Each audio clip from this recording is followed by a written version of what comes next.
দেখেছেন হাসিনার সাথে জননেত্রী শেখ হাসিনার ধর্মচিন্তা নামে বইও লিখছে, দেখেছেন? সাতক্ষীরা 2 আসনে আওয়ামী লীগের মনোনয়ন জমা দিতেছে। দেখেন, এটাতিদের পৃষ্ঠপোষকতায় অনন্ত জলিলও আছে। অনন্ত জলিল মাঝে মাঝে দেখেন না ধর্ম নিয়ে সিকুর পারে, কেন এই যে এই এটাতিদের সাথে আছে। অনন্ত জলিলের দেখে আবার অনেকে গইলা যায়, কারণ অনন্ত জলিল এই এরতেজা হাসান আর মুফতি ওসামা ইসলামের বন্ধু। এটা দিনে আবার সিনেমা বানায়, দেখেন, দেখেছেন?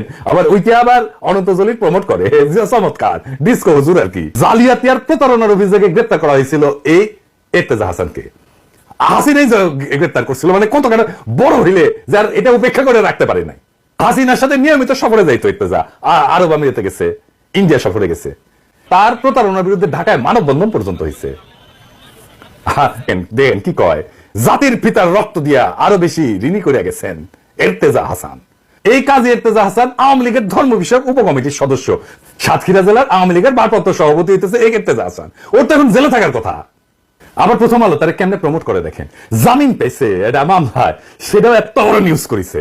আরে আশ্চর্য ব্যাপার, দেখেছেন কারো জামিন পেলে এত বড় নিউজ করে?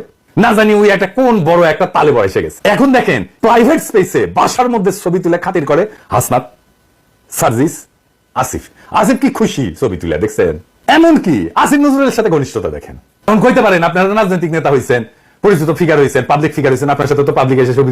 আরে ভাই, এটা তো প্রাইভেট স্পেসে বাসার মধ্যে ছবি, দেখেন। এভাবে প্রাইভেট ছবি তোলার আগে তো তার ব্যাকগ্রাউন্ড চেক করা যায় যে এই লোকটা কে। এখন দেখেন আওয়ামী নেতার সাথে, দেখেন ফজলে নূর তাপসের সাথে, সাকিব আল হাসানের সাথে, হাসান মাহমুদের সাথে, এমনকি মরে গেছে যে নাসিমুল লগে কি মাখামাখি। সুতরাং এই যে বিবাদে যদি দেশ বরণীয় গ্রহণযোগ্য আলেম এবং দায়িত্বশীল বর্গ আগায়ও আসে, এই দুই পক্ষকে ঐক্যবদ্ধ করার উদ্যোগ সফল হবে এটা কখনো আশা করা যায় না। কারণ এটা তো বুঝলেন যে এই বিভেদ বা বিবাদটা চাপায় দেওয়া আধিপত্যবাদী হিন্দুত্ববাদী শক্তি এই বিভেদটা চাপাই দিছে।